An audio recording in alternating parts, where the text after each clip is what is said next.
Good morning, guys. It's been a minute. I have been, I don't know how to say it. I guess maybe really preoccupied or what have you with kind of getting my daughter started with homeschool this year and having other family members in the house. It makes it kind of hard for me to do my videos like I like them because I like to kind of get in a quiet place and I like to be in a certain kind of setting, a certain mood, you know. I'm hoping that my volume is okay. It was really hot outside this morning. It's not super hot. It's not as hot as it has been, but it is pretty hot out there, so I turned my fan on. So I hope that you all can hear me this morning. But this morning I just want to, I got my big bucket of coffee. And I just wanted to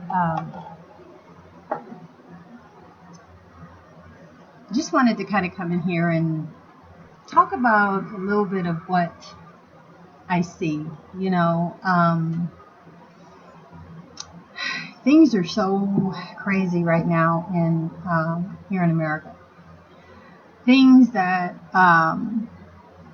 when you look back just wasn't, and now it's like a norm, you know. And here's an example. Now, I think it was yesterday morning, I was listening actually to I was listening to a program, something on TV. I'm just kind of getting up and getting, doing your morning routine. And so I hear this newscaster, and I don't know what channel, I don't know who he was, I don't know the show, the morning show, whatever it was. But this guy is talking about the incident in Milwaukee where, and honestly, I have not even read the story. I haven't gotten into the story yet. I know a little bit about it, but I haven't really got into it too much. But there was, there apparently was another shooting of a black man.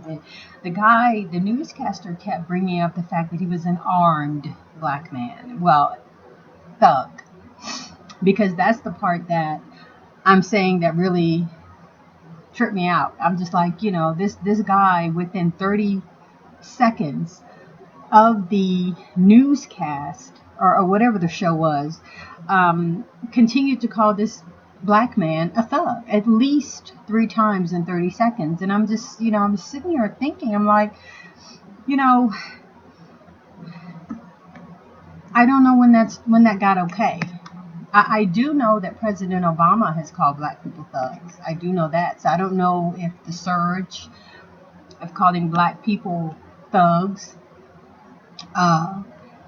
started with him. They felt like Obama said it, so now we're going to say it. I mean, it's a lot of things they want to say, just out in the open. They want to say it, but feel that they can't, There's such ignorance in that. There's such ignorance in calling people names and wanting to call people names. I don't, one of the things I don't get is, why do you want to call people niggers? We might as well just go ahead and put it out there. That's the word that they want to freely be able to say. And I don't get it. I don't get it. I don't get, if you know our history, if you know how bad things were, if you know what your ancestors did to our ancestors, and it's not a wonderful time in American history, so you say, but it is what gave you your wealth. But it wasn't a nice time. It was a bad, horrible thing that some bad people did to a few black people from Africa. That's the way that it's downplayed. So, my whole point is, if why do you want to be able to say a negative derogatory term like that? And you guys, I'm sorry I'm moving so much. It's just that I got pain in my shoulder. I got a torn rotator cuff, and so it's kind of hurting. But why do you want to say something that you know is mean, ugly, and derogatory? There's nothing nice, endearing, sweet, uplifting, productive about the word nigger. So why do you, I don't get that wanting to say it. Here's another thing that gets me. And I have to wonder how many people see this. There is a lot of justification for cops killing unarmed black people because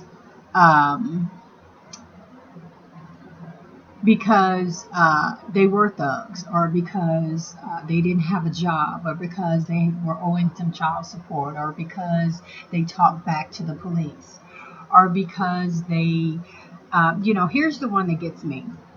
You hear so many white people say that black people kill other black people, and so therefore, why are you worrying about the police killing you? Now, let me just kind of break down the ignorance and the reasoning behind that. I mean, the stupidity behind that statement is, first of all, nobody's death should be glorified. Nobody's death should be condoned. And for you to say, because black people kill other black people, it's okay for the police to kill them, is ludicrous. Let me tell you why. Because we know worldwide the highest suicide rate is among white Europeans, Anglo-Saxon, whatever you want to call them. That is the highest rate. So, what if the logic and reason was that, well, cops should kill white people because they kill themselves? So obviously, if they don't want to be here, if they hate life and hate themselves, let the cops kill them. That reasoning would be called racist and a hater so quick.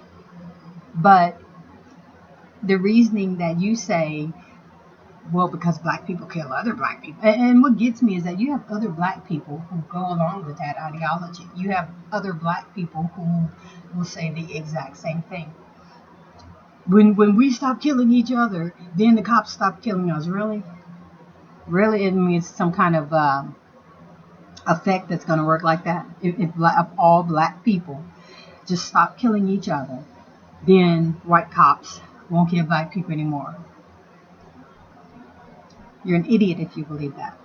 And that's some stupid, retarded rationale.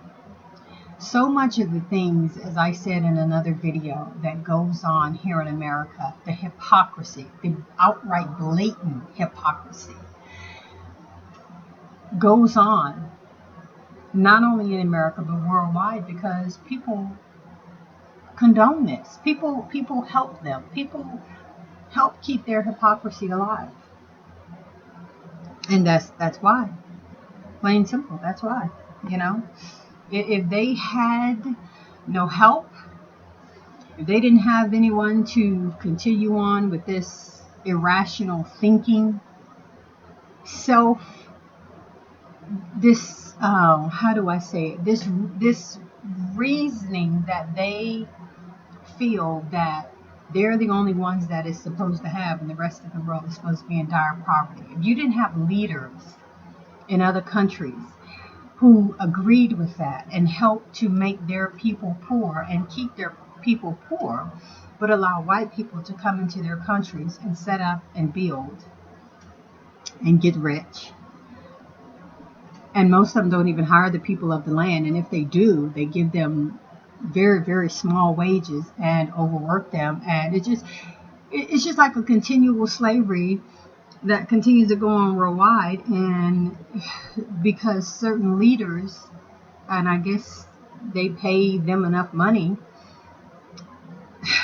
I guess, to have them keep their people and their countries in dire poverty. And I just don't understand that, where one group of people has everything in the world and everybody else is poor or don't have or can't get. And I that's just one thing I don't understand. You know, we have houses here in America. We have houses that we have whole suburbs. And if anyone's listening or looking from overseas, we have suburbs, whole big, beautiful suburbs with beautiful brand new houses and land ready for these houses to be built. But because no one can afford them, and because banks don't give loans, and because your credit score isn't 800 or whatever it is, then you can't get it. And so they sit. Cars, new cars that are built, all of the thousands of cars that are built by these companies every year. When they don't sell, they go to a car graveyard, a car graveyard, and they sit and they rust and they deteriorate. And you know, and that's what I'm saying.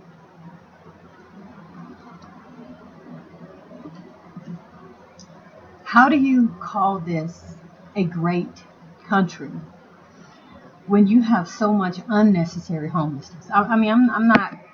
I mean, yeah, it's unnecessary homelessness, unnecessary that people don't have jobs, but all of the needs that there are to help take care of humanity, no one can find a job.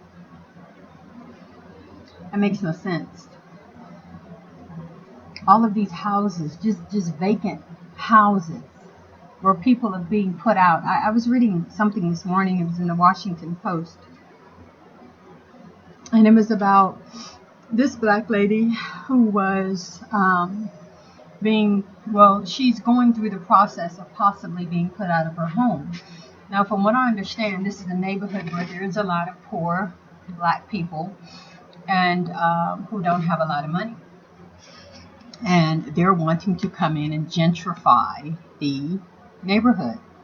Now, if you know anything about gentrification, this gentrification is usually where basically white people with money, or with more money than black people, go and tear down old things that black people possibly had and was able to afford, and rebuild and raise the rent up sky high, where black people probably will never be able to come back to that neighborhood or to that area because they can't afford it now.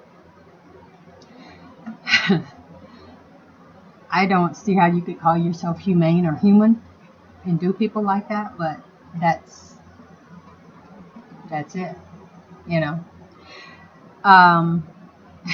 And then what gets me, this is the smallest, you know, Europeans are the smallest amount of people on the earth.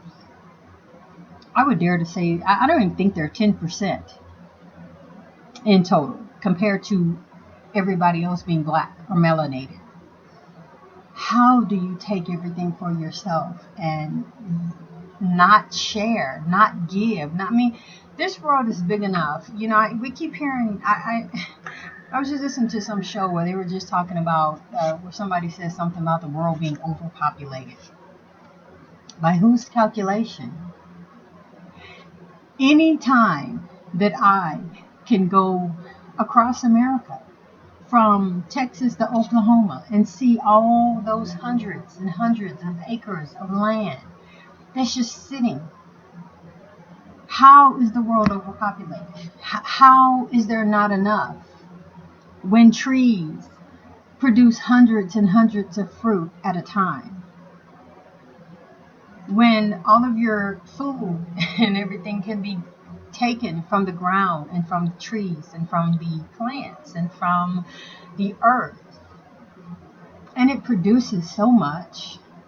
If everybody had the ability and the freedom to freely plant and farm, there would be no need really for stores. I mean, I'm not saying that we need to get rid of stores. I mean, there's things that we need, but you have so many people that can build and sow and give and donate and help until this world has been made to be in the state that it's in.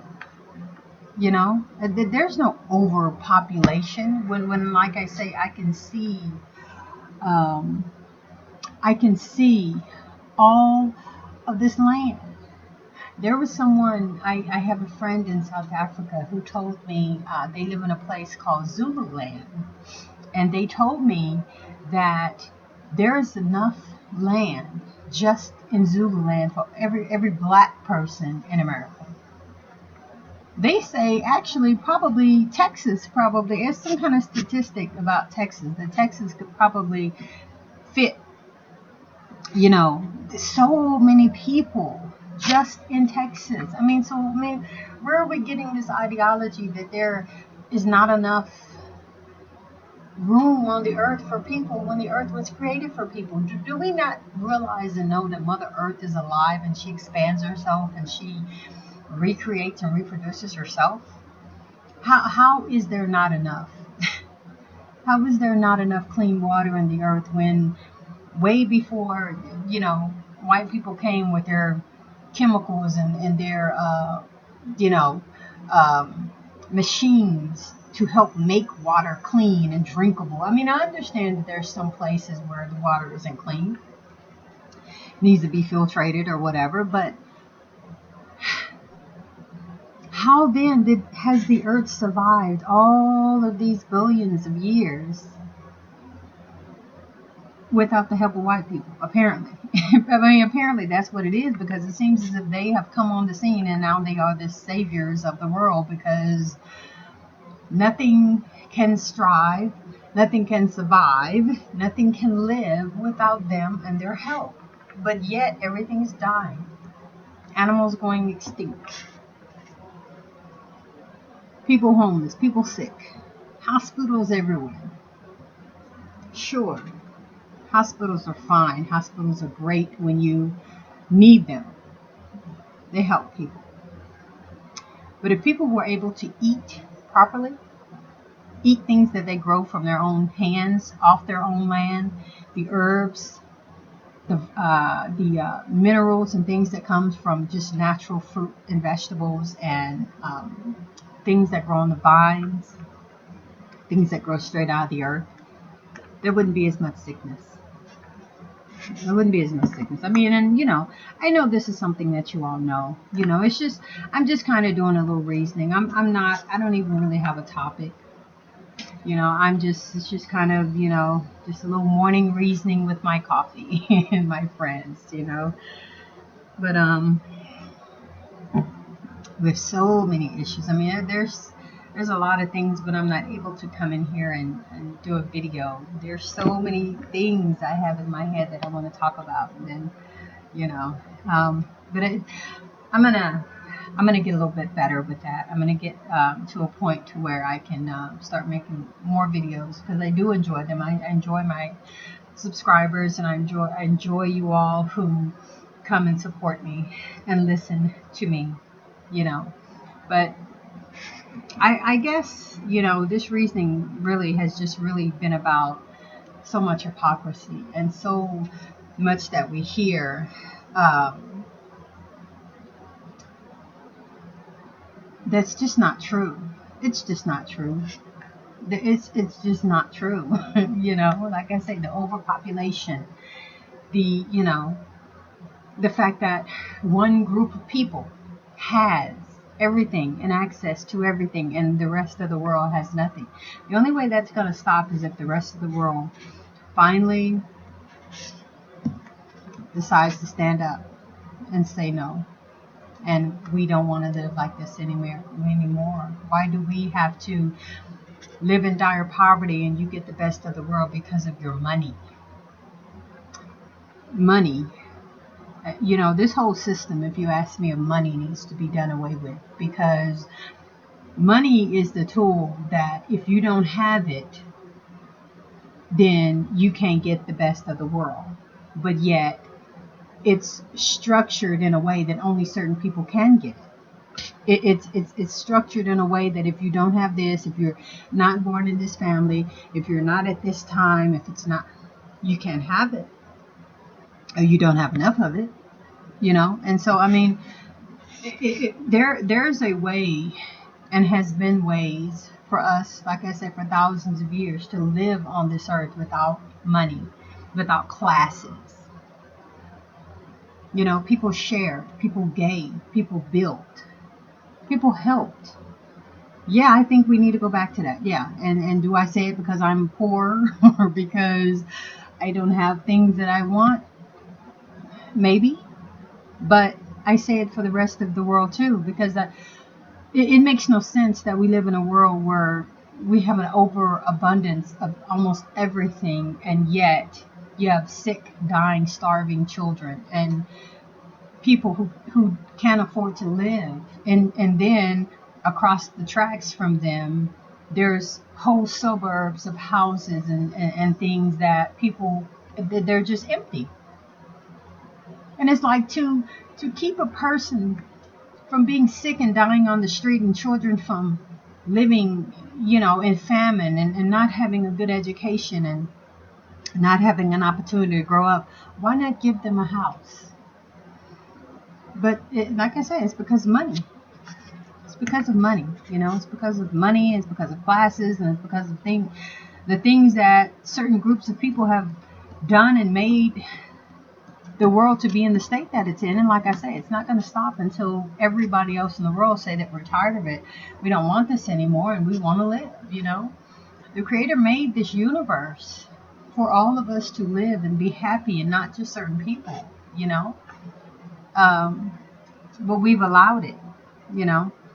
There's a quote by His Imperial Majesty Haile Selassie, who said, basically, you know, the world is in the state that is in is because people don't stand up against those who are oppressing.